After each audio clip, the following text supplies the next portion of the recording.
Welcome to our channel. నేను యజ్ఞమూర్తి. మనందరికీ తెలుసు, గత 2 వారాలుగా రాజ్ తరుణ్ లావణ్య ఇష్యూ ఎలాంటి టర్నులు తీసుకుంటూ వస్తుందో. సో లావణ్య అనేక సార్లు ఆ కేసుకు సంబంధించి రాజ్ తరుణ్ మీద అనేక ఆరోపణలు చేస్తూ తన దగ్గర చాలా ఆధారాలు ఉన్నాయని చెప్పేసి వాటి గురించి తెలియజేస్తూ వస్తూ ఉన్నారు. అయితే రాజ్ తరుణ్ ఒక్కసారి మాత్రమే మీడియా ముందుకు వచ్చి మాట్లాడటం జరిగింది. ఆ తర్వాత అతను సైలెంట్ అయిపోయాడు. అయితే ఈ కేసుకు సంబంధించి అసలు ఏం జరుగుతుంది, ఈ లావణ్య ఎవరు, రాజ్ తరుణ్ ఎందుకని మౌనంగా ఉంటున్నాడు అని అందరూ చర్చించుకుంటున్న సమయంలో తనకి భారతీయ న్యాయ సంహిత 45 అనే సెక్షన్ కింద 18వ తేదీలోపు తమ దగ్గరకు విచారణకు హాజరు కావాల్సిందిగా రాజ్ తరుణ్ పోలీసులు ఆదేశించడం మనకు తెలుసు. మరి రాజ్ తరుణ్ ఏమని వాళ్ళకి సమాధానం ఇస్తాడనే దాని మీద అందరూ ఉత్కంఠగా ఎదురు చూస్తున్నారు. సో ఈ కేసుకు సంబంధించి మొదటి నుంచి కూడా దాన్ని జాగ్రత్తగా పరిశీలిస్తున్నటువంటి ప్రముఖ ఆర్జే శేఖర్ భాష సో మన ముందున్నారు. సో ఆయన అధ్యయనంలో లేదా ఆయన చేస్తున్నటువంటి పరిశీలనలో ఆయనకు తెలిసినటువంటి విషయాలు ఏంటి ఇవన్నీ కూడా మనతోటి పంచుకోవడానికి ఇక్కడ ఉన్నారు. నమస్తే మూర్తి గారు. సో ఇప్పుడు కొత్తగా మనం అంటే ఇంట్రడక్షన్ అనేది మీకు అవసరం లేదు. అంటే ఇక్కడ రాజ్ తరుణ్ అతను ఒక సెలబ్రిటీ అవటం, సినిమా సెలబ్రిటీ అవటం, అది కూడా హీరో కావటం, ఒక 10 సంవత్సరాల నుంచి వాళ్ళిద్దరూ కూడా లివ్ ఇన్ రిలేషన్షిప్లో ఉండారనే విషయం చాలామంది జనాలకు ఇప్పుడు దాకా తెలియదు ఈ కేసు బయటకు వచ్చేంత వరకు. సో మీకు తెలిసినంత వరకు ఇక్కడ చూస్తే ఎవరు విక్టిము ఎవరు కల్ప్రిట్ అనేది ఒక పెద్ద మీమాంసగా ఉంది. అంటే మీరు ఈ డైలాగ్ వినే ఉంటారు, మన్మధుడులో ఆవిడ ప్రేమించింది నేను ప్రేమించాల్సి వచ్చింది అనే టైప్లో. సో మొదటి 3 ఏళ్ళు ఏదో నడిచింది. బట్ వన్స్ ఆవిడ డ్రగ్స్కి బానిస ఈ సైకోలాగా బిహేవ్ చేయడం అన్నీ మొదలుపెట్టిన తర్వాత నరమానవుడు కూడా ఊహించలేని సహించలేనటువంటి టార్చర్ రాజ్ తరుణ్ రోజు అనుభవిస్తున్నాడు. ఓకే, మీరు సినిమాల్లో హీరోలు చాలా పెద్ద ఇదిగా లావిష్ లైఫ్ గడుపుతుంటారు, హీరోయిన్లతో అఫైర్లు ఉంటాయి, వాళ్ళది ఒక డ్రీమ్ కలర్ఫుల్ లైఫ్ అనుకుంటారు కదా. ఓకే, నిజానికి పాపం రాజ్ తరుణ్ ఒక చాలా దయనీయమైన బతుకని చెప్పాలి. ఎవరికి తెలియదు ఈ విషయం. చాలా దయనీయమైన బతుకు రాజ్ తరుణ్. అంటే ఈ ఇష్యూలకు వచ్చేటప్పటికే లేకపోతే ఓవరాల్గా అంటే షూటింగ్ చేసుకునేటప్పుడు అక్కడ ఈ హీరో వచ్చారు సార్, హీరో గారు అది అంటారు. అంతా అయిపోయి ఇంటికి వెళ్ళిన తర్వాత ఈవిడ అంటే అప్పట్లో షూటింగ్ వియాల జంపాల తర్వాత ఒక 2-3 సినిమాలకి అప్పటి నుంచి కూడా ఉన్నారు. యాక్చువల్గా సినిమా రిలీజ్ కాకముందు నుంచే పరిచయం అని కూడా చెప్పారు కదా ఆమె. ఒక సైకోటిక్ బిహేవియర్ అనమాట. ఏదో ఒక కారణం పెట్టుకొని రోజు గొడవ పెట్టుకోవాలి, భయంకరమైన పచ్చి బూతులు తిట్టాలి, అమ్మని తిట్టాలి, నాన్నని తిట్టాలి రోజు. అంటే ఎవరమ్మని నాన్న మీరు అనేది? ఈ అమ్మాయి ఎవరైతే ఉందో రాజ్ తరుణ్ షూటింగ్ నుంచి రాగానే వెయిట్ చేస్తూ ఉంటుంది అనమాట. ఓకే, వచ్చిన తర్వాత ఎరా దాంతో బాగా ఇంకా డాష్ డాష్ డాష్ ఆ హీరోయిన్తో అనమాట. సో అంత దారుణంగా పచ్చి అంటే నువ్వు వాళ్ళతో పడుకున్నావు వీళ్ళతో పడుకున్నావు అని చెప్పి రోజు రాగానే ఇదే టార్చర్ చేసి, ఇంకా నువ్వు డాష్ కొడుకు, మీ నాన్న ఎట్లా, మీ అమ్మ ఇట్లా, దీన్ని రోజు. ఓకే, ఫస్ట్ అన్నప్పుడు గొడవలు అయ్యేవి. తర్వాత 2-3 రోజుల తర్వాత లేకపోతే ఒక 2-3 ఏళ్ళ తర్వాత అలవాటు అయిపోయింది మనవాడికి. భరిస్తున్నాడు కాలుతో కొడుతుంది. ఇంకా వాళ్ళ అమ్మ నాన్న ఎప్పుడైనా చూడడానికి వస్తే వాళ్ళని పచ్చి బూతులు వాళ్ళ నాన్న తిట్టి, ఉండాలంటే ఇంటింటి పేరు చాకరీ చేయాలంటే వాళ్ళమ్మ. ఓకే, వాళ్ళ ఇంట్లో ఉండకూడదంట. వాళ్ళ అమ్మ నాన్నని ఆ ఇంటి నుంచి తరిమేసి, రాజ్ తరుణ్ పాపం కష్టార్జితంతో కొనుక్కున్న ఆ విల్ల ఎంతో మరి 3 కోట్లు 5 కోట్లు ఎంతో, దాంట్లో నుంచి వాళ్ళందరినీ తరిమేసి ఆఖరికి ఈ రోజున రాజ్ తరుణ్నే తరిమేసి అక్కడి నుంచి ఉండే పరిస్థితి లేదు. ఆ అమ్మాయి ఉందంటే వణికిపోతున్నారు వాళ్ళ అమ్మ నాన్న వణికిపోతున్నారు, రాజ్ తరుణ్ కూడా వణికిపోతున్నాడు భయంతో. ఎలా మీకు ఈ విషయాలన్నీ కూడా ఎలా మీరు చెప్పగలుగుతున్నారు?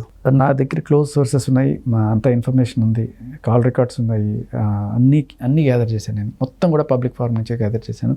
అండ్ ఒకసారి నేను బయటకు వచ్చిన తర్వాత చాలామంది ఎవరైతే ఈవిడ బాధితులు ఉన్నారో వాళ్ళందరూ నాకు ఫోన్ చేయడం, వాళ్ళ గోడు వినిపించుకోవడం, అలాగే రాజ్ తరుణ్ సపోర్టర్స్ కొంతమంది వాళ్ళ చేత నాకు హెల్ప్ చేయడం, ఇవన్నీ కూడా వచ్చిన తర్వాత నేను వాటిని క్షుణ్ణంగా పరిశీలించి తెలుసుకున్న ఫ్యాక్ట్స్ ఇవి. అన్నీ నేను మీకు మీడియా ముఖంగా పెట్టలేను. బట్ మీరు కావాలంటే తర్వాత మీరు వచ్చి నా పర్సనల్గా నా కార్లో కూర్చున్నా నేను మీకు జరిగినవన్నీ కూడా వినిపిస్తాను, మీరు కూడా క్రెడిబుల్గా చెప్పచ్చు. సో కొన్ని మనం చూపించగలం, కొన్ని బూతులు వినిపించలేం. సో అలా రోజు ఒక ఆడియో లీక్ అయింది, మీరు గమనించే ఉంటారు. అవును, అది ఒక స్ట్రాటజిక్గా రిలీజ్ చేశారని చెప్పేసి కూడా చెప్తున్నారు. ఇప్పుడు రోజు అదే జరుగుతుంది అక్కడ. సో ఏదో ఒక రోజు తను రికార్డ్ చేసి పెట్టుకున్నాడు, కానీ రోజు జరిగేది అదే. రోజు రాజతరుణ్కి అదే సన్మానం జరుగుతుంటుంది అన్నమాట. మీరు ఆ ఆడియో రికార్డులో వింటే కాలుతో కొడుతుంది, నన్ను కొట్టకు అని బతిమాలుతున్నాడు. తాగేసి ఇంకొక మగాడిని రాత్రంతా నాతో ఉండు, నాకు ఏమన్నా మగాడిని పంపించి. సో ఇలాంటి పచ్చిగా మాట్లాడుతుంటుంది. నోరు మూసుకొని సహించాలి. పొరపాటును నువ్వు ఏదైనా గట్టిగా మాట్లాడావా, కోపం మామూలుగా ఉండదు, నరాలు తెగిపోయి చంపేస్తా చేసేస్తా అని చెప్పనేసి బయటికి వెళ్ళి నీ అంతు చూస్తా, పంచాయతీ పెడతా, నాగార్జున దగ్గర తీసుకెళ్తా, నేను అన్నపూర్ణ స్టూడియోస్ దగ్గర తీసుకెళ్తా. అపార్ట్మెంట్లోనే బయటకు వచ్చి రచ్చ చేసి అక్కడ గై నడుస్తుంటే ఏంటమ్మా పెంట చేస్తున్నావు అని చెప్పి ఆ గేటెడ్ కమ్యూనిటీలో ఉన్న వాళ్ళు అడిగితే వాళ్ళతో కూడా గొడవ పెట్టుకొని ఆ సెలబ్రిటీతో ఎవరు ఒక ఆవిడ పెద్ద సెలబ్రిటీ అక్కడ ఆ కాంపౌండ్లో ఉండే వాళ్ళలో కొట్టుకుని ఆవిడతో గొడవ పెట్టుకొని తల పగలు కొట్టుకొని ఆ ఫోటోలని రాజ్ తరుణ్ కొట్టాడు అన్నట్టు. రాజ్ తరుణ్ ఏ రోజు చేయత్తల, ఆ అమ్మాయి చెప్పింది. కానీ ఈ ఆడియో లీక్ రోజున మాత్రం కొట్టాడని చెప్తుంది. ఎందుకంటే తనను తాను డిఫెండ్ చేసుకోవడం కోసం. కానీ ఎక్కడ కూడా ఆడియోలో కానీ తను కొట్టాడు అనే సాక్ష్యాన్ని ప్రొడ్యూస్ చేయాలి. ఓకే. సో ఈ ఆడియో మీరు వింటే అందరూ విని అయ్యో గయాలు గంపలాగా అరుస్తుంది, ప్లోన్లో ఫ్రస్ట్రేషన్లో 4 బూతులు తిట్టేసి. అండ్ మనకే అమ్మ అక్క చెల్లి ఉంటారు. నేను అడుగుతున్నాను, మీ మిసెస్ మీ పిల్లలో మీ చెల్లెలో ఎవరైనా అంత నీచమైన బూతులు మాట్లాడతారండి? ఎంత ఫ్రస్ట్రేట్ అయితే మాత్రం మాట్లాడతారా? మీరు వినే ఉంటారా బూతులు? వినుంటారా? ఆడియో విన్నాను నేను. అది బూతులు మాట్లాడమే కదా, బిహేవియర్ భయభ్రాంతులకు గురి చేస్తుంది మనిషిని. ఓకే. అది ఒక్కసారి కాదు, అంటే ఆమె తర్వాత పెట్టిన ప్రెస్ మీట్లో ఏదో నేను ఒకసారి అదే కాదు అని చెప్పడమే నా ప్రూఫ్. అది కూడా నేను పబ్లిక్ డొమైన్ నుంచి తీసాను. జాగ్రత్తగా వెతుకుతుంటే రాజ్ తరుణ్ యాక్సిడెంట్ కేసు అయినప్పుడు కార్తీక్ అనే ఒక అతను రాజ్ తరుణ్ని బ్లాక్మెయిల్ చేసి 2 లక్షలు అడిగాడని చెప్పి ఒక ఆరోపణ ఎదుర్కొంటున్న నేపథ్యంలో రాజ్ తరుణ్ కాదు, రాజ్ తరుణ్ మేనేజర్ రాజా రవీంద్ర గారిని అడిగారని చెప్తే అది ఈయనకి ఎంతో 2 లక్షలు 3 లక్షలు ఇస్తే నేను ఈ వీడియోని బయటికి రిలీజ్ అని ఏదో అంటున్నట్టు ఆయన. అది తెలుసుకుని అంటే ఈవిడ రాజ్ తరుణ్కి మీద ప్రేమ లేదని నేను అన్నాను. ఈవిడికి ప్రేమ ఉన్నా ఈవిడ పెట్టుకునే అక్రమ సంబంధాలు ఈవిడ పెట్టుకుంటుంది, ఈవిడ పెట్టే భయంకరమైన టార్చర్ రాజ్ తరుణ్ పెడుతుంది. దీని నుంచి నువ్వు తప్పించుకోలేవు, కానీ కుక్కలాగా పడి ఉండాలి నువ్వు నాకు. సరే, అది తెలిసిన ఆవిడ ఆ సైకోటిక్ దీంతో వెళ్ళిపోయింది. ఎవడైతే వాడు ఫోన్ చేశాడో వాడు అడ్రస్ అనుకొని అక్కడికి వెళ్ళిపోయింది. డబ్బులు ఇస్తారు వస్తున్నారంటే ఈవిడ వెళ్ళి ఆ గేటెడ్ కమ్యూనిటీలో ఆ సెక్యూరిటీ గార్డ్ దగ్గర నుంచి అక్కడన్నీ సీసీటీవీ ఫుటేజ్ ఉంటుంది, మీరు ఇప్పటికీ కావాలని చెక్ చేసుకోవచ్చు. రేట్ కూడా దొరుకుతుంది మీకు. మీడియా వాళ్ళకి దమ్ముంటే ఆ కార్తీక్ TV9లో ఆ ఇంటర్వ్యూ కూడా వచ్చింది, పట్టుకోండి, ఆయన ఇంటర్వ్యూ చేయండి, మీకు అర్థమైపోతుంది. ఆవిడ వచ్చి పచ్చి బూతులు అంటే అక్కడి నుంచి సెక్యూరిటీ గార్డ్ దగ్గర ఎవడన్నా ఆపితే చించుకొని నేను రేప్ చేసామని చెప్తాను, అది చేస్తాను బెదిరించి భయభ్రాంతులకు గురి చేసి లోపలికి వచ్చిన తర్వాత ఆయన పిలిచి dash dash dash dash dash పచ్చి బూతులు తిట్టి. ఎవడు ఫ్రస్ట్రేట్ అండి? ఇప్పుడు ఫ్రస్ట్రేట్ అయింది వాడు ఏమన్నా అన్నాడా? ఎప్పుడు ఏమన్నక్కర్లా. సరే వాడు తప్పు ఉంది. ఆఖరికి ఏ రేంజ్ అంటే మీ పిల్లల్ని కూడా చంపేస్తా, నీ నుంచి పిల్లలు వస్తారు వాళ్ళు మళ్ళీ తిరిగి రారు, ఏమనుకుంటున్నావు అని చెప్పి బెదిరించింది. ఆ వీడియో అవి ఉన్నాయి మీకు. ఎవరు అతను చెప్పిన విషయాలు పబ్లిక్ ఫోరంలోనే అన్నీ ఉన్నాయి. ఆవిడ ఏంటంటే మీరు వినిపిస్తారని ఎప్పుడే వినిపిస్తాను మీకు. ఓకే. సో నేను మీకు ఇది ఇన్సిడెంట్ గుర్తు చేస్తున్నానంటే ఈవిడ ఆ రోజు మాత్రమే ఫ్రస్ట్రేట్ అయ్యి అవ్వడం కాదు, ఈవిడ బిహేవియరే అది. నరమానవుడు అనేవాడు ఎవడు కూడా ఇటువంటి గయ్యాళి బూతులు గయ్యాళితో కూడా ఉండొచ్చు, ఇటువంటి భయంకరమైన ఫిల్దీ లాంగ్వేజ్ అనమాట. ఎవడు సహించలేము మనం, కొట్టి చంపేద్దాం అన్నంత కోపం వచ్చేస్తుంది ఏ మగాడికైనా కూడా. తల్లిని తిడితే ఎంత నీచంగా తిడితే అండ్ ఆవిడ కూడా కించపరుచుకుంటూ తిట్టుకుంటుంటుంది అనమాట. ఓకే. మరి ఎంతకాలం నుంచి వీటితో పడుకుంటున్నా నేను అనుకుంటున్నా, వాడి డాష్ తీసిన డాష్లో ఇంకా పచ్చిగా అనమాట. అంత పచ్చిగా మాట్లాడితే మూసుకొని పడి ఉండాలి నువ్వు. ఒక్క మాట నువ్వు ఎదురు చెప్పావంటే బయటికి వెళ్ళి అది. ఇది ఈయనకొక్కడికే కాదు ఈ సన్మానం జరిగింది. మస్తాన్ సాయికి కూడా పూర్వాశ్రమంలో జరిగింది, అంతకుముందు ఉన్నిత్ రెడ్డికి కూడా ఇదే పూర్వాశ్రమంలో జరిగింది. అందరితో ఇలాగే ఉంటుంది. ఏ రెడ్డి అన్నారు? ఉన్నిత్ రెడ్డి. ఉన్నిత్ రెడ్డి. అతనెవరు? సో అదే. సో ఇది వచ్చిన తర్వాత నేను ఎంక్వైరీ చేసినప్పుడు ఈవిడ యాక్చువల్లీ ఫస్ట్ ఒక డ్రగ్స్ కేసులో ఇరుక్కుంది. దాంట్లో రిమాండ్కి పంపించారు ఆవిడని. బెయిల్కి అప్లై చేసుకుంటే రాలా. ఓకే. ఆవిడ దగ్గర మెత్ 5 గ్రాములు దొరికింది. అందులో 1 గ్రామ్ కన్జ్యూమ్ చేశారు, మిగతా 4 గ్రాములు సీజ్ చేశారు పోలీసు వాళ్ళు. 1 గ్రామ్ ఈవిడ ఫ్రెండో కన్జ్యూమ్ చేశారని చెప్పారు. సో 22B నార్కోటిక్స్ యాక్ట్ కింద బుక్ చేశారు. కన్ఫెషన్ కూడా రికార్డ్ చేసుకున్నారు.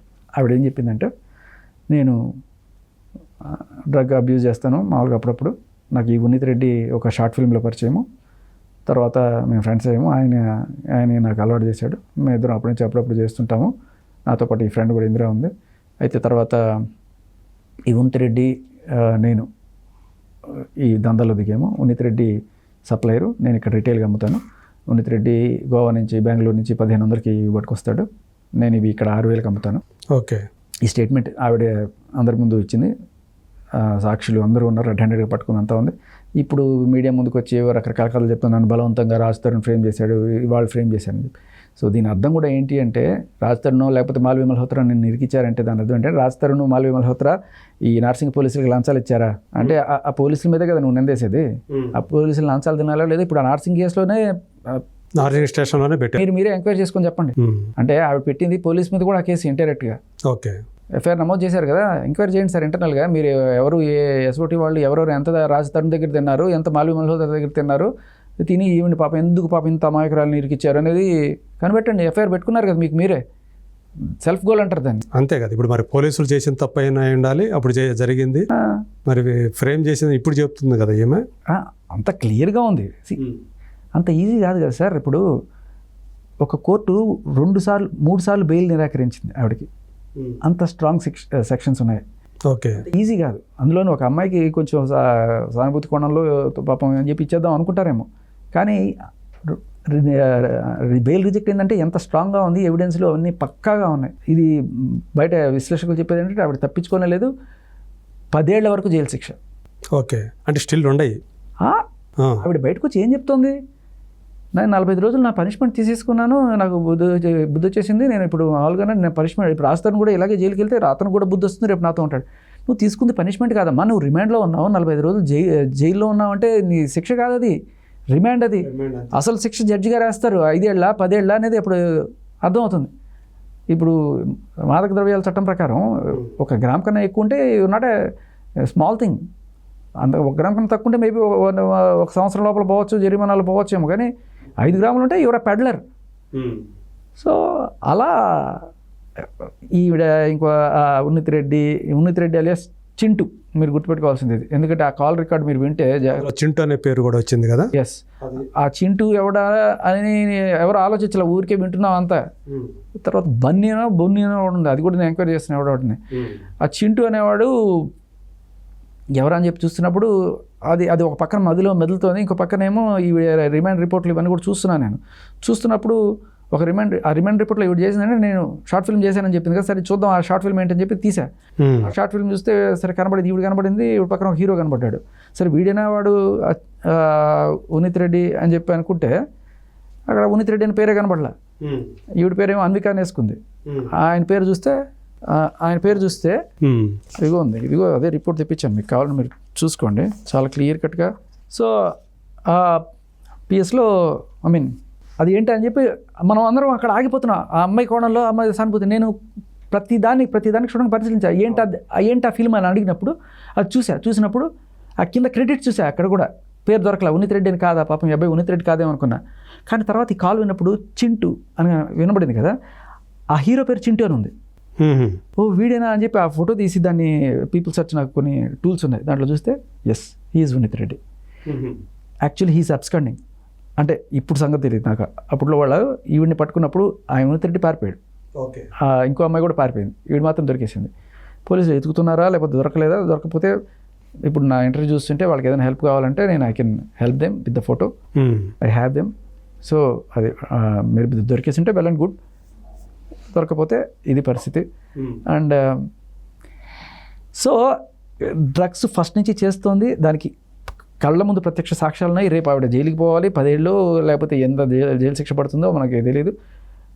ఇప్పుడు అదొకటే ఇన్నాళ్ళు కేసు అనుకున్నారు, కానీ రాజ్ తరుణ్ ఇంటర్వ్యూ ముందుకు వచ్చి మీడియా ముందుకు వచ్చింది. ముందుకు వచ్చి ఆ అమ్మాయి ఆల్రెడీ ఇంకో అబ్బాయితో మస్తాన్ సాయి అనే పేరు పెట్టాడు. అవును. ఇవన్నీ అబద్ధాలు చెప్తుంది. నేను జస్ట్ ఫ్రెండేనండి.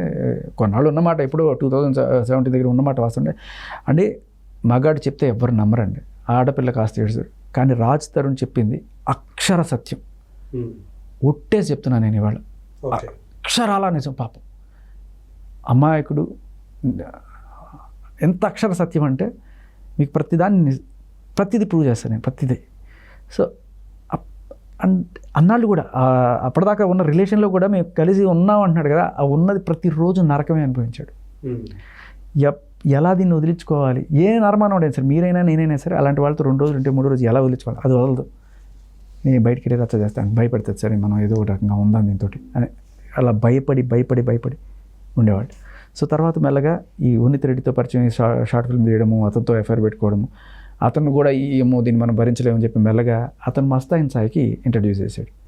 వదిలించుకోవడం డైరెక్ట్గా వదిలించుకోలేకపోతే వేరే వాడు అంటే వీడి తగులుకుంది కదా, మనల్ని వదిలేసింది కదా అనుకునే ఏది ఉంటుంది అనమాట. సో మస్తాన్ సాయి తనతో కొన్నాళ్ళు తిరిగిన తర్వాత ఆవిడ రాసిన కంప్లైంట్ ఉంది, నేను ఊరికే ఫేక్ అట్లా, ఇది అందరికీ ఇప్పుడు పబ్లిక్ డొమైన్లో క్లియర్ కట్గా అన్ని ఎఫ్ఐఆర్తో సహా ఉన్నాయి. తిరిగిన తర్వాత ఈ సైకోయిజం ఉంటుంది కదా, ఉన్నిత్ రెడ్డి ఎందుకైతే, లేకపోతే నేను చెప్పాను కదా ఈ టైప్ బిహేవియర్, ఎవడైనా సరే మగాడు రాత్రి అయితే ఫుల్ తాగాలి, దాంతో ఒక దుబ్బులు తొబ్బించుకోవాలి, లేకపోతే బయటికి వెళ్ళి రచ్చ చేస్తుంది. సో అలా ఉన్నిత్ రెడ్డికి కూడా అదే సీన్ జరిగింది. ఒకసారి వాళ్ళ చెల్లెలు పెళ్ళికని గుంటూరు వెళ్ళి లాడ్జి తీసుకొని రోజు లాడ్జిలో తాగడాలు, డ్రగ్గులు. ఎవరి చెల్లి పెళ్ళికి? ఈ చెల్లెల పెళ్ళికి గుంటూరు పిలిస్తే అక్కడికి వెళ్ళింది, లాడ్జి తీసుకున్నారు. ఇద్దరు 10 రోజులు అక్కడ ఉన్నారు. రోజు ఇదే చూసాడు. ఆన్ సమ్ ఫైన్ డే ఇంకా భరించలేని ఇది వచ్చేసింది, ఇంకా తిరగబడరా స్వామి అంతే, గట్టిగా తిరగబడ్డాడు, కొట్టినట్టున్నాడు గట్టిగా. ఈవిడ కొట్టింది, ఎదురు కొట్టుకున్నాడు. ఇంకా మగాడు కొట్టేటప్పుడు కొంచెం గట్టిగా దెబ్బలు తగులుతాయి కదా, ఇంకా ఆఫ్కోర్స్ ఆవిడ ఏం చేసింది, నన్ను కొడతావని ఎంత చూస్తానని చెప్పి, ఏమిటి ఈ 9 రోజులు నవరాత్రి ఉత్సవాలు చేసుకొని 10వ రోజు కొట్టాడని చెప్పి వెళ్ళి పోలీస్ స్టేషన్లో నా మీద రేప్ చేశాడు అని చెప్పి కేసు పెట్టింది. మస్తాన్ సాయి మీద గుంటూరులో మస్తాన్ సాయి మీద కేసు పెట్టింది. సో ఈ విషయం ఓన్లీ రాజధాని ఏం చెప్పాడంటే, పాపం ఇవేమీ చెప్పకుండా ఆ అమ్మాయికి మస్తాన్ సాయితో ఎఫ్ఐఆర్ ఉందండి, అతను నన్ను మోసం చేశాడు, నన్ను పెళ్లి చేసుకోవాలని చెప్పి కేసు పెట్టిందని చెప్పాడు. బట్ గుంటూరులో ఇంత జరిగిందని రాజధాని కూడా చెప్పలేదు. ఇది నేను మొత్తం ఎంక్వైరీ చేసి ఇట్లా ఆ రాజధాని చెప్పిన మాటతోటి నేను అప్పటి నుంచి ఎతకడం మొదలెట్టా. గుంటూరులో ఎన్ని పిఎస్లు ఉన్నాయి సార్ అన్నీ ఎతికి ఫైనల్గా పట్టాపురం అని తెలుసుకొని, ఆ పట్టాపురంలో అక్కడ ఉంది సార్, పట్టాభిపురం అక్కడ జరిగింది. అక్కడి నుంచి మళ్ళీ కేసు దీన్ని కూడా షిఫ్ట్ చేశారు, ఆ పేరు నాకు టక్కుమని గుర్తురాట్లేదు. But so she is a repeat offender అనమాట. మీన్ ఒక సైకోయిజం ఏంటంటే, ఎంత పెద్ద మగాడిని కాళ్ళ మీద కూర్చోబెట్టి వాడిని ఎంత కుక్క దుబ్బులు దొబ్బితే అంత రకమైన పైశాచిక ఆనందం పొందుతుంది అనమాట ఆవిడ. అండ్ ఇంకొకటి ఏంటంటే, పెద్ద మగాడివి, పెద్ద హీరోవి, నీ ముందు నేను వేరే వాడితో ఉంటా, ఏం బీక్తావు, ఓకే మూసుకొని చూస్తుండు, ఈగో సాటిస్ఫాక్షన్ అనమాట. ఇప్పుడు మీ దగ్గర ఉన్న ఈ కాగితాలు ఏంటవి? ఇది ఇప్పుడు ఒకటి డ్రగ్స్ కేసుకి సంబంధించిన పోలీస్ రిమాండ్ రిపోర్ట్లో ఆవిడ మనకు ఒక క్లూ దొరికింది. ఏంటంటే, Chintu is none other than Unnith Reddy, who is A1, ఈవిడ A2. అది తర్వాత ఈ ఆవిడ డ్రగ్స్ భాగవతం ఫస్ట్ మనకి దొరుకుతుంది, 1500కి తెచ్చి 6000కి ఇక్కడ మనం అది ఇదని. సో ఇంకొకటి కూడా చెప్తున్నాను, ఆవిడకి కాంపన్సేషన్ ఏదో ఒకటి ఇప్పించండి సార్ అని చెప్పి కొంతమంది పోరాడుతున్నారు. ఇప్పుడు మన కొంతమంది లాయర్లు వాళ్ళు వీళ్ళు వచ్చి బయటకు మాట్లాడుకుందాం, ఏదో ఒకటి సెటిల్ చేసుకుందాం అంటారు. సెటిల్ చేసుకోవడం అంటే డబ్బులే కదా ఫైనల్గా. ఇప్పుడు ఈ డబ్బులు కనుక ఆవిడ చేతికి వెళ్ళాయంటే ఎన్ని వేల ప్యాకెట్లు డ్రగ్గులు మన హైదరాబాద్లోకి వస్తాయి. 5 కోట్లు ఇస్తే 5 కోట్లకి ఎన్ని వస్తాయి సార్? 1500కి ఒకటి తెచ్చేవాళ్ళు 5 కోట్లకి ఎన్ని చేస్తారు? ఇంకా ఆవిడ నిర్దోషణ ఏం బయటికి రాలా, ఆవిడ ముద్ర ఉంది కదా డ్రగ్ అడిక్షన్, ఇంకా కేసు నడుస్తూనే ఉంది, రేపు వెళ్ళాలి. అండ్ ఒక కేసు ఫస్ట్ వరలక్ష్మి 10 నెలల క్రితం, ఇది రెండో case, drug case, repeat offender నువ్వు. ఇవన్నీ దాచిపెట్టి మీడియా ముందుకు వచ్చి శుద్ధపూసలాగా నాకు అన్యాయం జరిగిపోతుందంటే మీడియా వాళ్ళని కొంచెం చెక్ చేయాలి కదా, అమ్మాయి ఎలాంటిది ఏమీ లేకుండా తీసుకొచ్చి కనకపు సింహాసనం పైన సునకాన్ని కూర్చుండబెట్టినట్టు అర్హత లేని వాళ్ళని అందలం ఎక్కించి ఆడకూతురికి అన్యాయం అయిపోయింది. సార్ ఆవిడతో తిరిగిన వాళ్ళు ఎవరితో అయినా మీరు మాట్లాడండి, ఆడకూతురు అనే లక్షణం ఎక్కడా కూడా, అంటే సభ్య సమాజం సిగ్గుపడే రేంజ్లో రాళ్లతో కొట్టి చంపేద్దాం అనిపిస్తుంది సార్ ఆ బిహేవియర్ వింటే. వాళ్ళ అత్తమామలతో కానీ ఆవిడ బిహేవ్ చేసిన తీరు తరివేసింది. ఇంత సార్ మీకు కళ్ళ ముందు ఇంత రౌడీజం కనబడుతుంటే లైక్ అంటే ఏంటంటే నేను ఆడదాన్ని ఏమన్నా చేస్తే నేను రోడ్డుకి ఇస్తా.